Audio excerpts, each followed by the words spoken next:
Hi guys, मैं independence artist सब लोग को मेरा शुक्रिया আদা। তো আমি বলতে যাচ্ছি, দেখো আমার আজকে নিউ প্রজেক্ট তোমার সামনে রেডি করছি। দেখো আমার গণেশ, লক্ষ্মী এবং সরস্বতী সবাই চালের উপরের যে ডিজাইনগুলো আছে এগুলো কিন্তু একবারে দৃঢ়তভাবে ডিজাইন আছে এটার ভিতরে। দেখো তোমরা সবাই দেখতে পাচ্ছ, এটা মানে লক্ষ্মী আর গণেশের খুব হেভিলি ডিজাইন, ঠিক আছে। তো এরপরটা হলো সরস্বতীর এবং কার্তিকের খুব হেভি ডিজাইন, মানে খুব হেভি, খুবই হেভি ডিজাইন।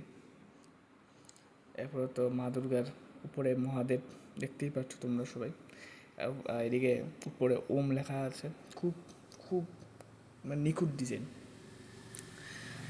তো আমি এখন মতো প্রাইমারি কালার মেরেছি সবগুলির মধ্যে। তো আপকামিং নিউ ভিডিও নিয়ে আমি তাড়াতাড়ি আসছি, দুর্গা পূজার নিউ আপডেটস 2026।